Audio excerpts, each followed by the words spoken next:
When you think about businesses that are selling through the roof, like Skims or Allbirds, sure, you think about a great product, a cool brand, and great marketing. But an often overlooked secret is actually the businesses behind the business, making selling and for shoppers buying simple. For millions of businesses, that business is Shopify. It's home of Shop Pay, the #1 checkout in the world. You can use it to boost conversions up to 50%, meaning way less carts going abandoned and way more sales going through to checkout. Upgrade your business and get the same checkout Allbirds uses. Sign up for your $1 per month trial period at shopify.com/income, all lowercase. Go to shopify.com/income to upgrade your selling today. Shopify.com/income.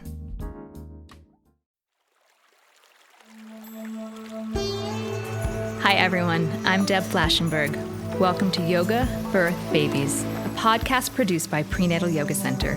We will be diving into everything prenatal yoga, birth, and baby related, hoping to inspire, educate, and empower you through your journey into motherhood. Thank you for listening. Hi, I'm Deb Flashenberg, and I'm your host of Yoga, Birth, Babies. And today we have a community birth story. If you've listened to the podcast and you've listened to the community birth stories, you know how special these are to me. And today we have Paige Host. So Paige had been coming to PYC a lot, and she was a really important member of our community while she was pregnant, still is postpartum.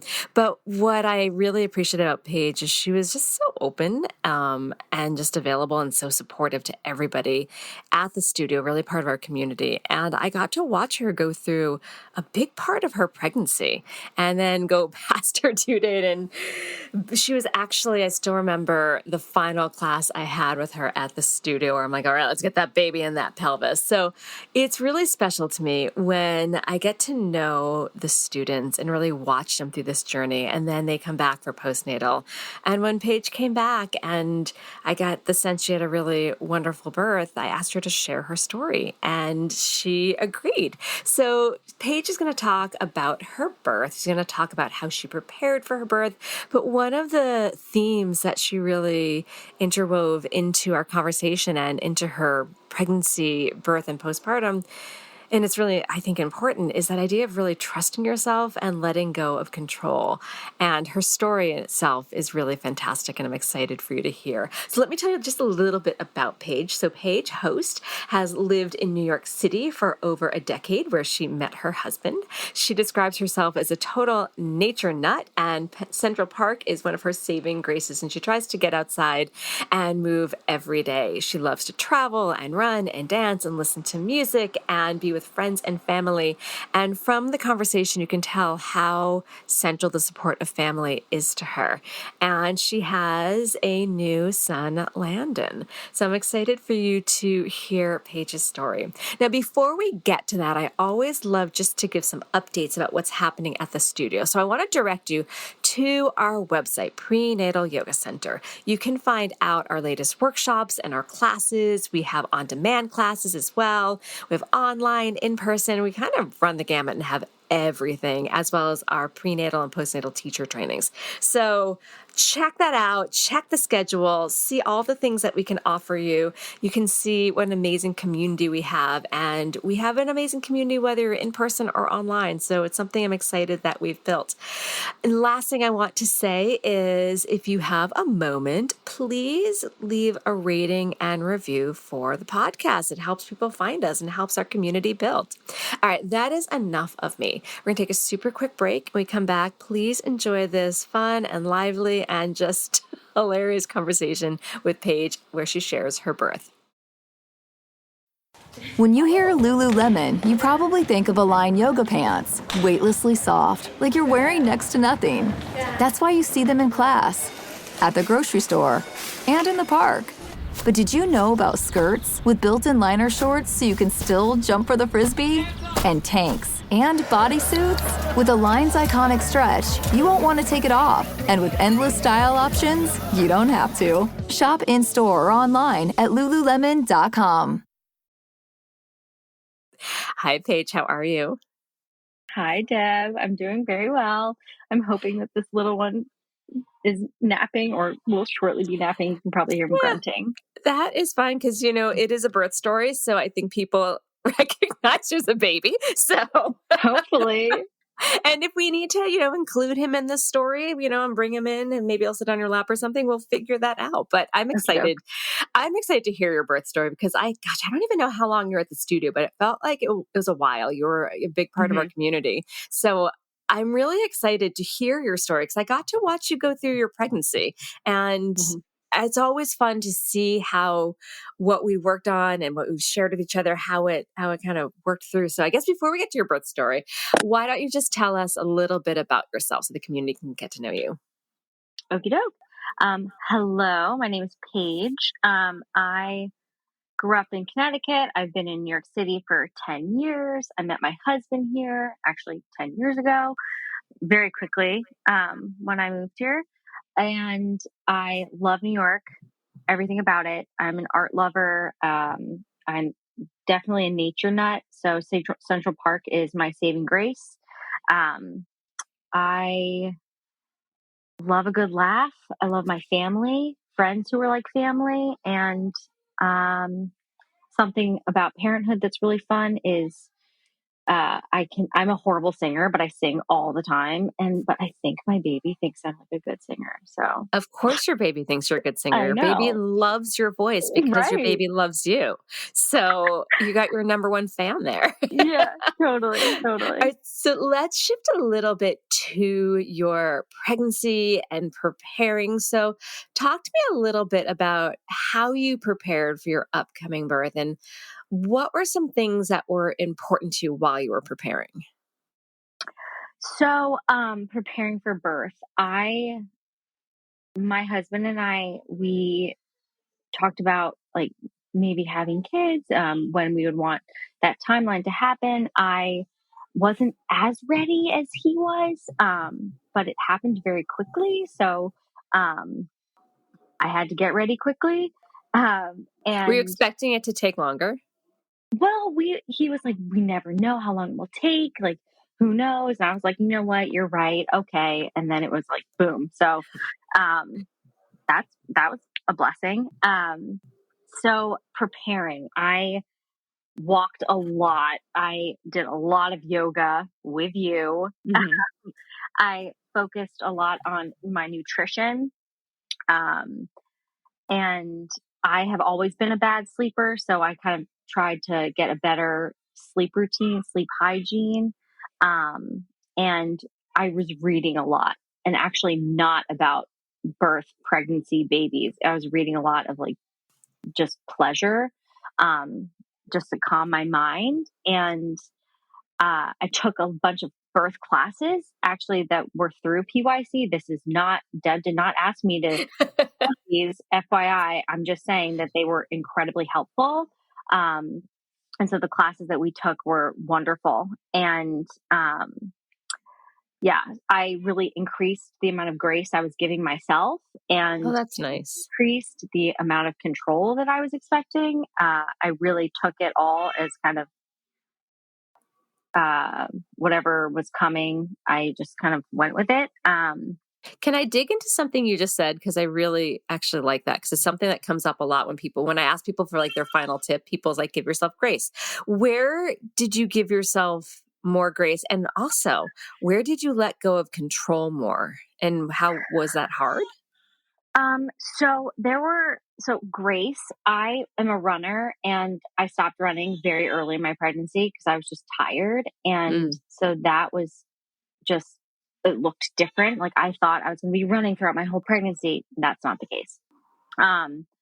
And control, I did not take in media.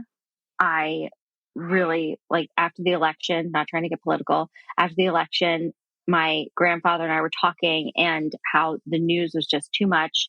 And I said, you know what, Big Daddy, I'm 9 months pregnant.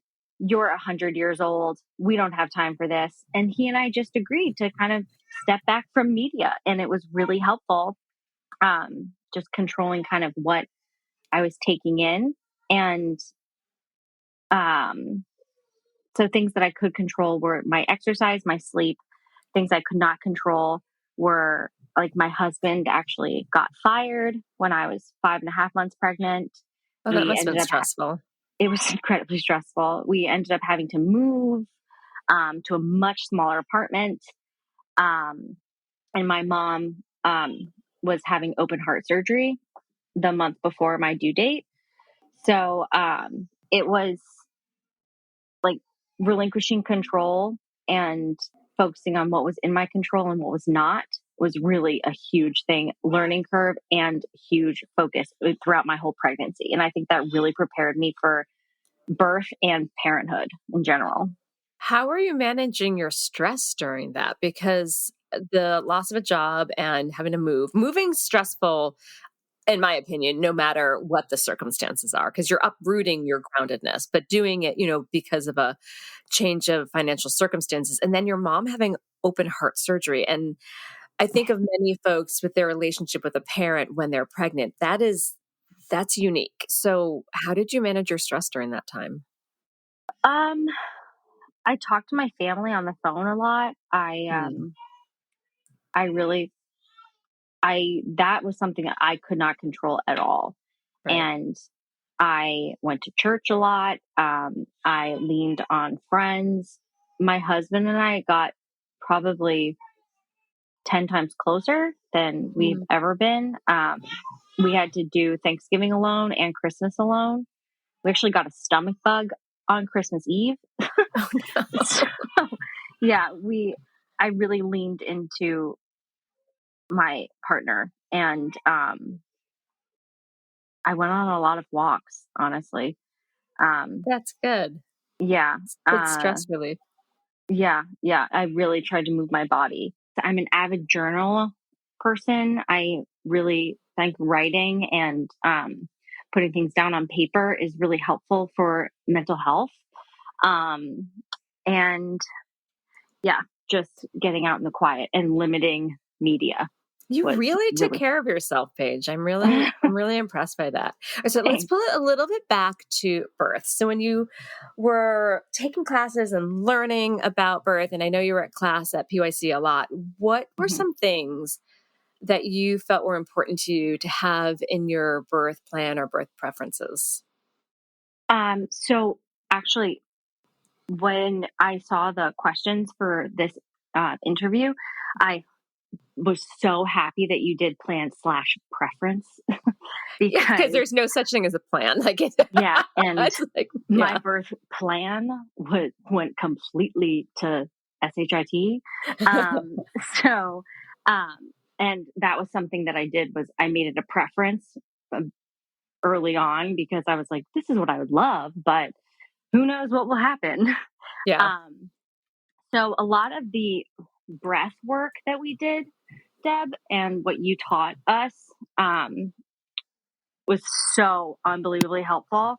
I'll get to why it was so helpful later when I talk about my birth. So breath work, the various positions, like birthing positions that we talked about, because I wanted to, that was such a good burp. I wanted to have a completely natural birth with unmedicated. So birthing positions was something that was really important to me. And just feeling kind of like a sense of home, I guess, and the community that was around with PYC. Some of the women who I was in the same 2-week range of birth are some of my best friends now. I love hearing that. Which is pretty epic. I'll also talk about that with my birth is that I did a class with you on January 8th. And that class, Sarah and I looked at each other and we were like, oh my God, how funny would it be if we gave birth the same day? And shocker, we did. I still remember that class because you were past your due date and I focused on getting baby into the pelvic inlet. I did all this stuff to release your lower back and psoas and try to I still remember that class because I looked at your lower back. I'm like, oh, that's quite the lordosis. Let's work on this. Yeah. And we were like, let's like just like funnel it down. Come on, bud. Like this 41 plus weeks. Let's go. So yeah, my plan slash preference, emphasis on preference. I really wanted to be at home for as long as possible and no interventions. And something about the plan slash preference is just trusting the medical world because they're the doctors. They went to school for like a decade. And I mean, many moms are doctors or in the medical field. I'm not. So just trusting them with what the best plan moving forward. That was something that was really big. All right. So we're going to take a break. When we come back, I'm just going to hand you the mic and I just want to share your whole story. Okay. We'll take a break. We will be right back. This episode is brought to you by State Farm. Knowing you could be saving money for the things you really want, like that dream house or ride, is a great feeling. That's why the State Farm Personal Price Plan can help you save when you choose to bundle home and auto. Bundling, just another way to save with the Personal Price Plan. Prices are based on rating plans that vary by state. Coverage options are selected by the customer. Availability, amount of discounts and savings, and eligibility vary by state. With a major selection of the looks your kiddos love starting at just $4 in the Walmart app, a new school year means a stylish new them. Who knew? Find skater skirts and Crocs that say, I'm casual but cool. Sparkly sneakers that say, it's my classroom, you're just learning in it. And preppy polos that say, I'm the teacher's pet, even if they're mommy's menace at home. Find their favorite styles starting at just $4 in the app. The Walmart you thought you knew is now new. Okay, we are back. How's Landon doing as you get into his story? He's fine. You are doing such a good job, but I would like for you to nap. But as we all know, you can't control them. That's my plan slash preference. All right. I know. That's why I literally drew a heart next to the word preference. Can you hear me? Let's hear your story. Okay. So my birth, he was a wee bit late. So they started talking about doing an induction and I really, really pushed it off for as long as possible. And I finally succumbed to the idea of an induction. I did prenatal yoga, and a prenatal massage on January 8th. I had an appointment with my OB on the 9th. I didn't do any interventions like a sweep or anything. But I had an appointment with her on the 9th where I was over 41 weeks and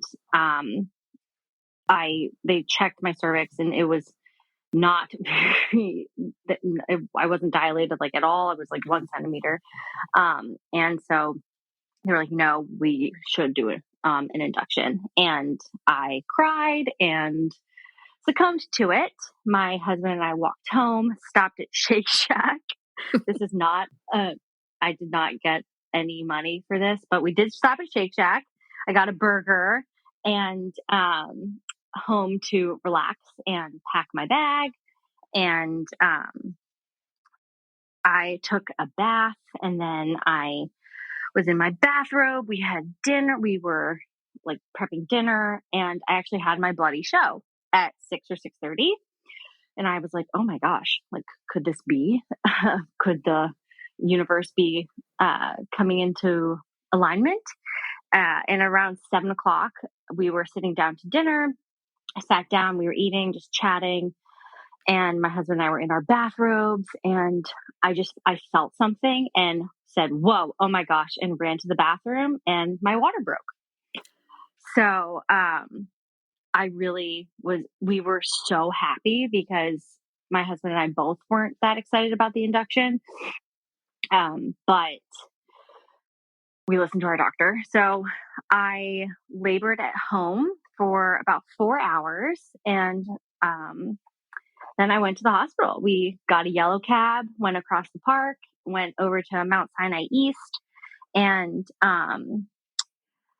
I was not progressing at all. Like I was 1.5 centimeters and 50% effaced still. And I was given Pitocin at around midnight.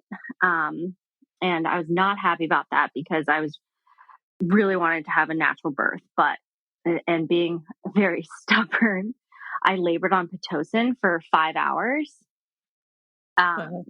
which was... That's hard. Yeah. People told me that like they had a doula who said that they would not work with somebody who had Pitocin and wouldn't get an epidural because they would be crazy. And I can attest to that. I felt like I was being exercised. So I went from 1.5 centimeters to 6 in the 5 hours I was laboring on Pitocin. I was standing, holding a cross and a lavender sachet in one hand, and holding my husband's neck with the other one, like the back of his neck, screaming. And he looked, and my legs started to give, and he looked at me and he was like, "You've labored naturally on this for 5 hours. Do you have 6 to 12 more hours in you? Like, I'm worried that you won't be able to do this for 6 to 12 more hours." And he was like, "I am so proud of you." And I cry every time I say this. And I said, "I'm proud of me too." And I got an epidural at 5 a.m. That is not what I wanted at all, but I did it. And then it misfired and my pain increased significantly. And so they had to double it. So I couldn't feel my legs at all. I couldn't feel anything. Wait, so you didn't get any pain relief? No, not initially. It actually got worse. Do you remember in class that we've talked about that, like about 10% of folks, it doesn't always work? I did not realize, I did not know this about your story. Oh no, you were one of the 10%. Yeah. I was an anomaly in a lot of ways, and it was not cool. But you just have to go with it. Like, well, especially if your mind is like, okay, the pain relief is coming, and then it doesn't. It's like a mind game there. Wow. Yeah. Okay. I remember, like the word misfire, like it's supposed to go one way, it goes completely the other way. I just remember this excruciating shoot, like a rocket going up my back and down my leg. And just, it was horrible. So they doubled the amount of medicine that was in my epidural. So I just could not feel anything. And so once I had the epidural, I went from 6 centimeters to 9.5 rather quickly. So I started pushing around 9:30 in the morning, pushing for 3 hours total. 2 hours was pretty good. And then the last hour was only his head. My OB said that I had a perineum of steel, and Adrienne, who's from the PYC community, she said that she wanted to get me a t-shirt that said perineum of steel on it. So at the beginning of hour 3, I started to projectile vomit, which was really not cool. And another mom in our group, she experienced the same thing. And that's just really scary because your body's just going through so much in general. And then you start doing something that you really didn't expect. So the last hour was just his head. And my OB, Anna Bermudez, she's amazing, an angel.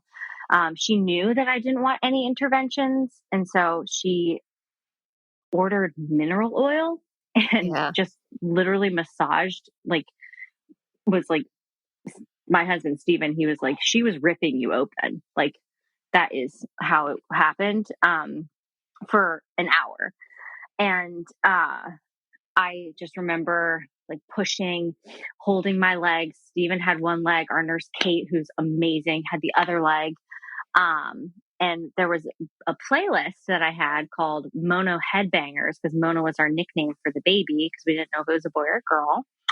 And we were all singing and dancing together for my whole pushing. It was so fun. Except for that time where I was projectile vomiting. So I was pushing. The last hour was his head. And then at 12:25 p.m., I heard a pop, and there he was. And then Anna Bermudez looked at my husband, and she was like, well, are you going to say it? And Stephen looked at me, and he was like, it's a boy. And so, and I just remember seeing him, and it's so fun because I'm looking at him right now and he's smiling at me. He was just like this white thing, white with vernix, and he had blood on his head and a black fuzzy thing on the back of his head that is his mullet that he still has. And I was crying with tears, but there were no tears really on my face. It was just a wave of relief, joy. And when they put him on my chest, it was this sense of, like being at home, him coming home to me, I guess, even though he was in my stomach for 9 months. It's like, that was the most at home he felt. And I didn't even know you were a he until then. And so I didn't want any washing or weighing. I wanted that to be delayed, but they did have to wipe off, some, like the blood that was on the back of his neck from, some tearing I had. And that's when I also found out that I had severe tearing, and my doctor went in. So I got my golden hour while they were stitching me up for a full hour. And I just remember everything was a blur except for him and my husband next to me. And I just saw her arms going, and it was like Edward Scissorhands, like sewing me up. And yeah, that was my birth. All right. I'm going to ask a question, and we can always cut this, but Yes. How's your pelvic floor? So actually running, like I have started running again, and running, I'm fine, but I like have sneezed the other day, and like, let's just say that I had to go home and change my underwear. And so pelvic floor is Tight. not as, yeah. And It's tight. Yeah. It's tight. See, that's something that listeners, Deb taught me. Remember no, Deb, let me tell this story, because you're laughing too hard to tell this story. Okay. All right. You go. I was a PYC junkie for a couple months, and this was what? I don't know, 8.5 months pregnant. Because I was like, oh. Yeah. And there's this exercise that Deb does for pelvic floor, where if you have a tight pelvic floor, don't do it. And if you don't have a tight pelvic floor, do it. And so I was doing it because I thought this was going to be the best. Like, it was going to help me so much. And it's like pretending that you have a grape and pulling it up into your vagina, all this goodness. And so let's also say that I give indicators. I give a list of indicators. She does. This is true. Deb does. She gives you fair warning in every single class. She says the same thing about this. And I was doing it for months. And then about 5 weeks out from my due date, I realized, I said, wait. And I asked you, and you were like, no, that's not what you should be doing, Paige. What are you doing? And so it was like quick pivot. The last 5 weeks of my pregnancy, it was like, do no Kegels, no nothing, relaxation, loosen this up, let's go, overdrive, serious flub up on my part. But you know what? Pregnancy is a blur, and it's great. I so remember that. Yeah, I remember that class so well, because you were like, Paige, are you serious? And I was like, yes, I said in a loving, supportive way. You were like, I'm sorry, but that's not what you should be doing. And then it was like kind of like a nervous laugh, like, uh-oh. I was like, well, whoops. Yeah. So we know. So Now if we you're, know, guys. first of all, I'm thrilled that your running is going well, because sometimes if you have a tight pelvic floor and you run, the impact you want your pelvic floor to be responsive, so that the running could create incontinence for some. But now that we know that you have a tight pelvic floor, what I'm going to tell you, go see a pelvic floor PT. All right, so let's talk a little bit about postpartum, because it was a long pushing and you're working with healing your pelvic floor. But how has postpartum been? It has been a roller coaster. It has been some of the happiest I've ever. I agree. Can you hear that? I don't know. That's okay. He's fine. He just, yeah. He agreed. He agreed with you. Happiest I've ever been. And also just so tired and emotional. Like in the beginning, I remember the first like 2 or 3 weeks, it was just kind of like, you had no idea what you were going to feel ever. I also got home on a Sunday. It was great. And then I got a throw up bug on that Monday. And so I gave birth on Friday in the hospital. And then I got a stomach bug on Monday. And then I found out I had an infection with my stitches, on a Tuesday. And so that was kind of baptized with fire. So things have been going up since then. And also like my family lives away. And my mom was recovering from her open heart surgery. So my dad was able to come when Landon was born. He actually held him at 4:25, exactly 4 hours after he was born. He drove down from Massachusetts that morning. But Landon didn't get to meet my mom until February. And that was because we went up to Massachusetts to stay with my parents for a little bit. And that was really hard because it was such a blessing that my dad was able to come. But not to have my mom with me was really, really hard. And that was the end of my pregnancy and the very beginning of motherhood. That was really tough. And that was equally, maybe even harder for her. And yeah, I mean, every single day is different. Exactly. Every day is different. Like yesterday, he took 3 epic naps. Today, he hasn't napped at all. Case in point, me having to pause the episode to go get him. So every day is different. It's a total journey. The amount of love that you feel is like intoxicating and so overwhelming. When I left him for the first time to get like a postnatal massage, I remember like I came back and I was like, I miss you so much. And like my husband misses him so much. And like if I'm away from him for just an hour or two, I miss him so much. It's just really overwhelming. And like the simple everyday and the miracles that you see and kind of accepting the lack of control, craziness, and also the ease of that acceptance, I think is really cool.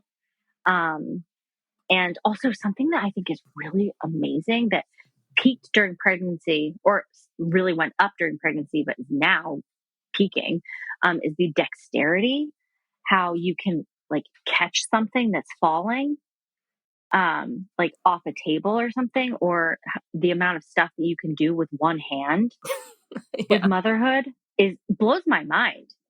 Like it just really, it's crazy how your body just shifts and how innate and natural so much of mothering and parenthood is. Really, like the biological is crazy. So would you say that's probably the thing? Because one of the questions I wanted to ask was, what has surprised you most about parenthood and postpartum? Do you think it's that, or is there something else? I mean, like I was talking to my husband about this podcast recording, and he said he was like surprised, like not surprised, but just he was like, he loved watching like how innate it's been for me, like the motherhood. And I have felt like it's come really pretty naturally. And it's just amazing how like trusting, I said this earlier, like something that's big is like trusting yourself and your doctors, and just kind of like your gut, and knowing that and people told us this like in classes at PYC, said this, like doctors have said this, my mom, my dad, my sister and my brother all said this, like you're the parent, you know what's, and I think that's something that really is surprising. It's like I'll say to my husband like, oh, do you think this or this, and he's like, I don't know, I trust you, and then I'll go with it and it works. Doesn't work all the time. That's a huge huge underline, but like a lot of the time it does just work. Something else that surprised me is the joy of how slow things go and the mundane. Really just like your world shrinks but in the best way. And I said this to my family and a lot of friends. It's like your world shrinks so much, but your focus becomes so clear, like a sharpshooter. Like you just know, I'm doing a lot of like misfiring sharpshooter. But you just, he's smiling at me now. Like your world shrinks, but your focus is on this little thing that is an addition to your life that is such a joy and wonderful. Oh, and also wasn't a surprise. I knew my husband would be a wonderful father, but just how much he has really like took it in such stride and how he loves being a dad, like more than anything. He comes back from work every day and he's like, oh, buddy, I missed you. My heart is so full when I see you. And so like, That is just really loves him sweet. so much. Yeah. Oh my so gosh, that's been that really is wonderful. so sweet. Yeah. All right, we're going to take another break, but when we come back, and I feel like you probably have many, but if you can whittle it down to one or two, what is one final tip or piece of advice you'd like to offer new and expectant parents? Okay, we'll take a break. We'll be right back. On WhatsApp, no one can see or hear your personal messages. Whether it's a voice call, message, or sending a password. To WhatsApp, it's all just this. So whether you're sharing the streaming password in the family chat or trading those late-night voice messages that could basically become a podcast, your personal messages stay between you, your friends, and your family. No one else. Not even us. WhatsApp. Message privately with everyone. Okay, we're back. All right, Paige. So he's 5 months old. 4 months tomorrow. Okay, 4 months tomorrow. Mm-hmm. All right. So you're getting seasoned here with a newborn. Yeah. So what is one final tip or piece of advice you'd like to offer new and expectant parents? So, relinquish control. I have a couple, and I will try and lump them together. I limit media and data intake because it is overwhelming, and I limited mine, and I just felt like that was something that really helped me. Listen to your gut and your doctor, because your gut tells you what is best for you, and the medical world, they know what they're talking about. But also listen to your gut. So weigh those both well. And I said this in a class one time with you. Something that helped me was thinking that people have been doing this for millennia. People have been having babies and raising kids for millennia. So you can do it. You will be fine. Everything will be okay. And big piece of advice is have fun, because it is so fun. I love that. I actually thought you were going to talk about the pillow that you told everyone to get. I was convinced you were going to be like, and get this pillow. Oh my gosh. Yeah. When that pillow vacated our bed, my husband was like, oh, thank God. Because after like postpartum, I kept it for like a while because I used it as a breastfeeding pillow too.